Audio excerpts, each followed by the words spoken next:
Fala futebolaço, eu sou o Dieguinho e então rapaziada, tá entrando no ar mais um girão de notícias do meu, do seu, do nosso Clube de Regatas Vasco da Gama. Deixa o like aí no começo do vídeo que ajuda a gente bastante, segue a gente lá no Instagram e vamos logo às informações. Bom, começar com duas informações curtinhas aqui da nossa categoria de base. Primeiro, nesta terça-feira tem um jogo muito importante pra gente aí, a molecada do Sub-20 do Vasco vai fazer o jogo de volta das quartas de final do Campeonato Brasileiro contra o Flamengo. Jogo de ida em São Januário. A garotada venceu aí por 2-1, gols do volante Andrei Santos e também do meia MT. O Vasco tem a vantagem do empate nesse jogo por ter vencido o jogo de ida e não pode perder a partida de maneira alguma. Qualquer vitória do Flamengo classifica a equipe lá da Gávea. Pelo seguinte fato, o Flamengo teve uma campanha melhor que a do Vasco nos pontos corridos, então se o Flamengo vencer o jogo por 2-1, 3-2, 4-3,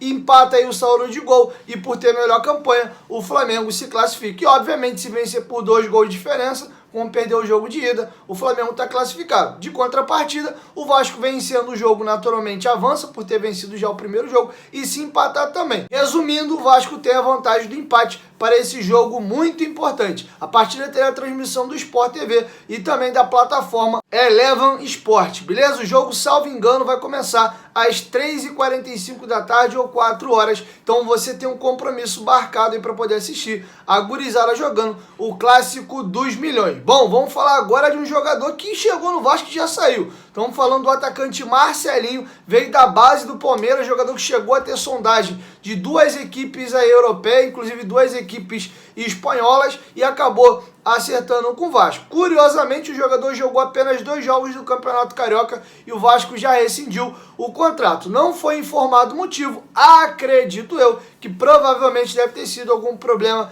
extracampo, porque não é normal um jogador que acaba de chegar do Palmeiras, bem requisitado, ser dispensado tão rápido. Até aproveitando aqui um fato curioso, durante a transmissão entre Vasco e Náutico na Rede Globo, foi informado que o lateral direito Hereda do Náutico era cria da base do Vasco, inclusive ele brigava por posição ali com o Caio Tenório, e o Vasco decidiu dispensar o jogador para poder priorizar o Caio Tenório. O Hereda, para mim, dei até essa opinião no meu pós-jogo, quem acompanhou lá viu que eu falei isso, foi o melhor jogador do Náutico na partida. Jean Carlos até ganhou o craque do jogo, mas para mim, o lateral direito do Náutico foi o melhor jogador, foi ele que fez a jogada pela direita e cruzou pro Vinícius fazer o gol do 2-1. Ele saiu com cãibra na metade do segundo tempo, inclusive após a saída dele, o time do Náutico teve uma queda na partida. Então, falando aí de categoria de base, o Vasco perdeu um baita de um lateral direito, porque o que esse cara tá jogando, brincadeira, muito bom jogador. Inclusive, pela bola que ele jogou nesse jogo, seria titular fácil na lateral direita do Vasco, vide que o Zeca também não vem jogando muito bem, beleza? Vamos virar a chavinha agora, aproveitando que eu falei Náutico e Vasco.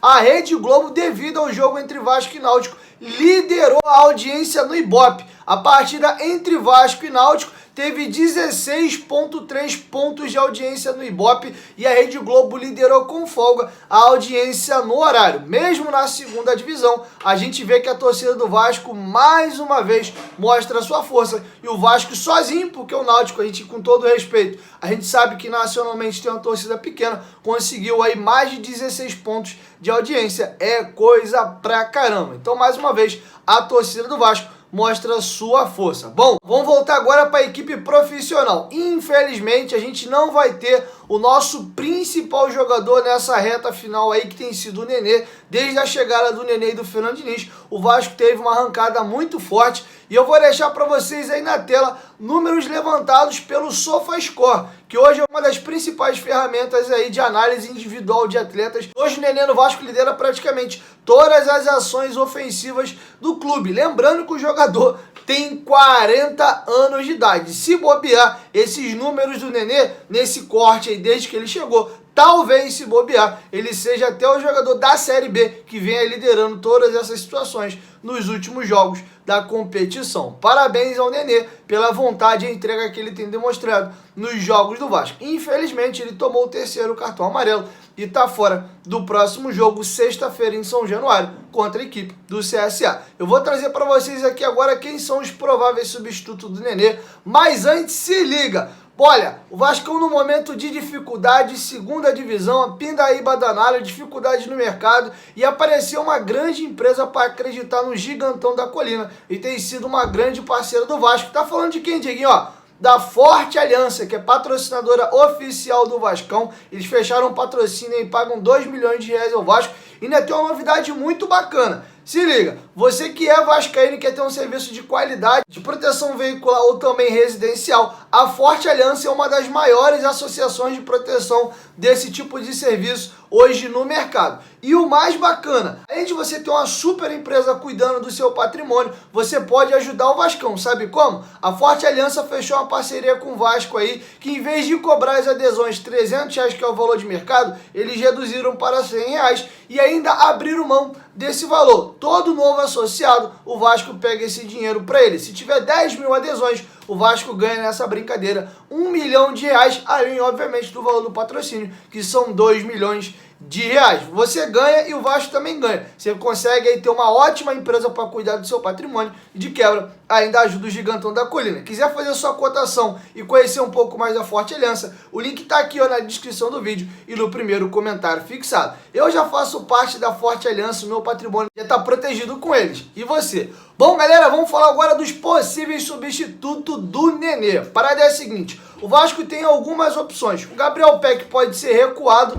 para fazer essa função de meia, e aí quem ganharia a vaga mais à frente seria o Léo Jabá ou o Figueiredo, acredito eu que seria o Léo Jabá. Uma outra situação mais simples é o Andrei, que retornou de contusão, entrou no segundo tempo, até jogou razoavelmente bem, para quem não atuava um bom tempo. Pode jogar ali na função e o Vasco voltar a jogar como jogou o jogo do Goiás, com Bruno Gomes e Andrei na cabeça da área. O Marquinhos Gabriel pode ser adiantado para fazer essa função de meia armador, e aí você deixar ali o próprio Gabriel numa ponta, Morato na outra e mais à frente o Germancano. Essas são as opções mais prováveis aí para o time do Vasco, que vai jogar contra o CSA na próxima sexta-feira. Quero te ouvir. Deixa a sua opinião aqui embaixo nos comentários. O que você faria com a ausência do Nenê? Outro jogador que deve retomar a titularidade, não jogou a última partida porque estava suspenso, é o nosso zagueiro Ricardo Graça. Então o Vasco tem pelo menos aí 2 mexidas para o próximo jogo. O Ricardo Graça voltando e o Vasco vai ter que achar um substituto para o Nenê no meio-campo do Vasco da Gama. Bom, galera, vamos falar um pouquinho agora de saída de bola. O Vasco deu muitos sustos no seu torcedor na última partida.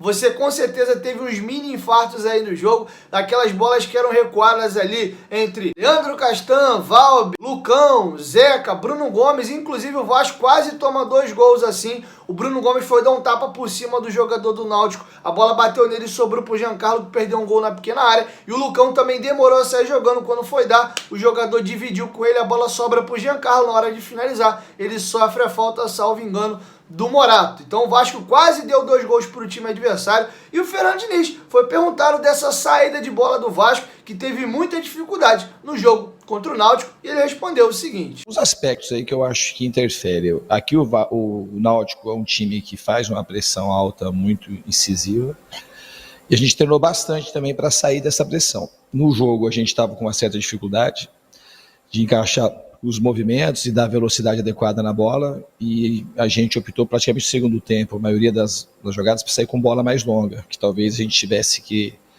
ter feito um pouco mais no primeiro tempo também, porque a gente treina para sair jogando, mas não é obrigado a sair jogando. Quando o time, por algum motivo, está com dificuldade de sair jogando, a gente tem que fazer um jogo mais conservador, e que foi o que a gente fez a boa parte do segundo tempo. Aí você fica com um pouco mais de folga ali para sair jogando.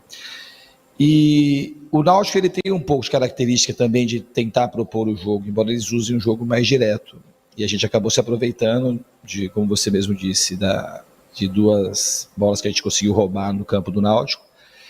E a gente não devia ter ido para trás como a gente foi. A gente tentou ajustar no segundo tempo. Mas o jogo, ele tem coisas que fogem do controle. Teve uma bola, o gol do Náutico, acho que surgiu de uma bola, a gente estava no ataque, acho que era arremesso lateral nosso, virou um contra-ataque para o Náutico, e aí a gente tomou o gol, e um outro momento, teve uma sequência de escanteios e de falta, e a bola acabou ficando muito tempo ali perto da nossa área. Mas a gente, toda vez que a gente a intenção não era deixar de pressionar o Náutico, a gente pressionou também. Só que eles não tomaram quase risco nenhum. Se você vê o número de... Então, é verdade que você vê o número de bolas que foi recuada para o goleiro e quantas bolas ele fez bola longa. Ele fez um monte de bola longa no segundo tempo.